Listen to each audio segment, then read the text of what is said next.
Conquest. I'm your host, Ray Armstrong. I'm Jeff Saperci. And today, we are taking you to the Rose City, Portland, Oregon, for the second annual Rose City Comic-Con.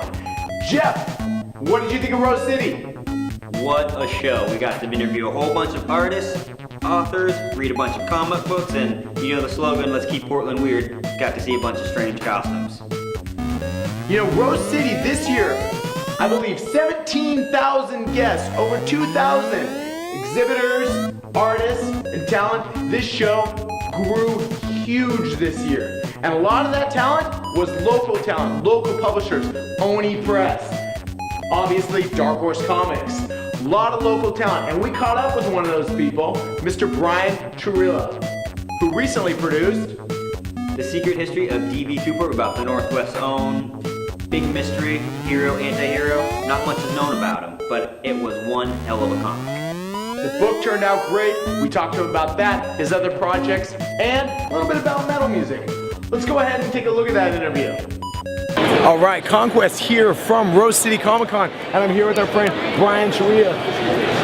How you doing, Brian? Good. Awesome. The D.B. Cooper book was super rad. I bought all the issues, read them one by one, went to stream the music. That was a clever idea.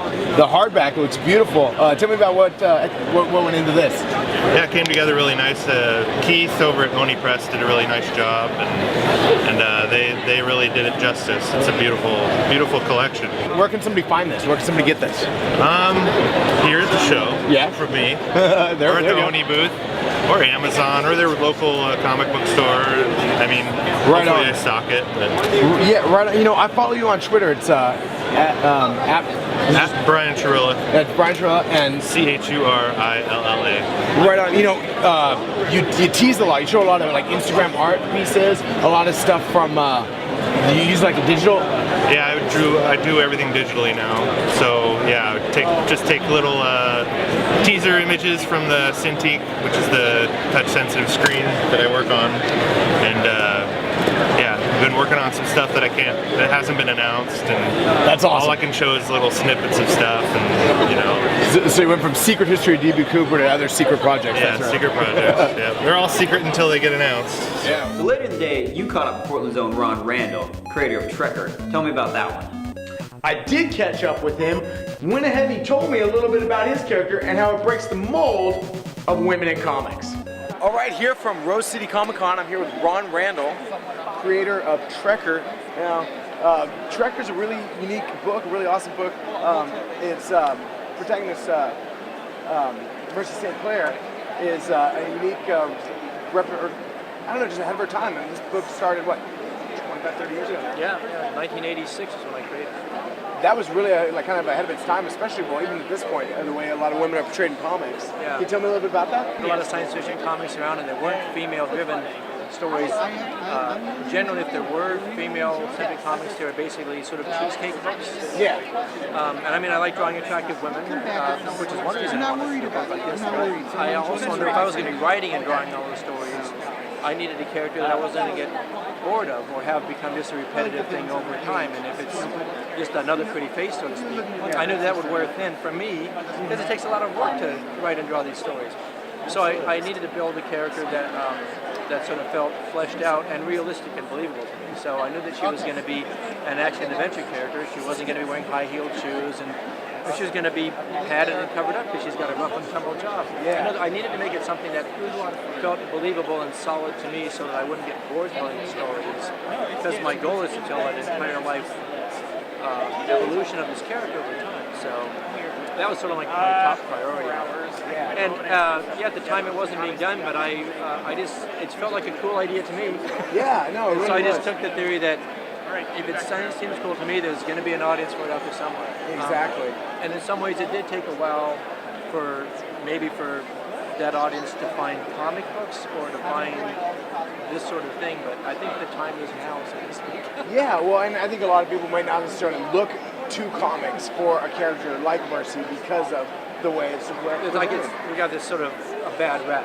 Exactly, and when you made a comment about drawing attractive women. You know, that word attractive can be used for a lot of different things. I mean, this is a really unique character. It's not just, you know, a bare midriff and, you know, backside. I mean, it's a lot. There's a lot to it. In a lot of ways, it seems like it's inspired even some male characters. Fear Agent kind of comes to mind, and you know, like it's a really unique story. It's awesome. And as you know, I have a little. Well, my little girl's not little anymore, but you know, as a father of a daughter, it's nice to see. I got comics around all the time. You know, it's nice to see that there's other representation of women in comics. Yeah, no, that's awesome. Now, where can people go to find Trekker books if they want to purchase or share? You got a website. I know I follow you on Twitter. I think it's at Ron Randall. Yeah.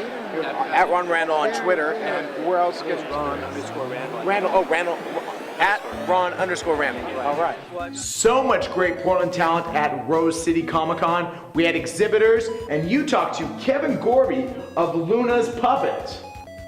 That was a very special interview for me because Kevin is actually a pretty good personal friend of mine, and when he said he was going to go in the puppet business as puppets, okay man, good luck, but he is doing an amazing job, amazing artist. He's got big things happening for him. He's actually got a big project he's working up on that we got to talk about, and it was great. Yeah. All right, here we are at the Rose City Comic Con 2013 with my buddy Kevin from Luna's Puppets. Any upcoming projects you want to talk about with real quick? Or? We're actually working on a really cool production right now with George Clinton, the old funk master, who's doing a new kids TV series. It all takes place on his Funkadelic spaceship. And he's got Bootsy working on the cast with him, with a few big name comedic celebrities I can't really disclose right now, but we're doing the full cast of puppets for them, and they interact live with those guys. Awesome. You hand build all these by yourself? Yeah. You see, you guys, high animatronics. I started building them for my 5-year-old when she was born, just because there wasn't really any good puppets out there that you could purchase just ready to go, and it evolved from there. We started playing with animatronics, trying to bring them to life as much as possible, and then you know, it turned to the point where now we're doing full silicone casts with hand-punched hair follicles, 20 points of articulation in the face, all controlled by servo movement. Yeah, I mean, we still stay true to our roots and do the fuzzy creatures, but yeah, we're always evolving and trying new things, trying to bring the puppet world back to life instead of all the CGI you see now. So. Yeah, no, these are amazing pieces of work, and thanks. I'm excited for everything you got upcoming. Everybody check it out, lunaspuppets.com.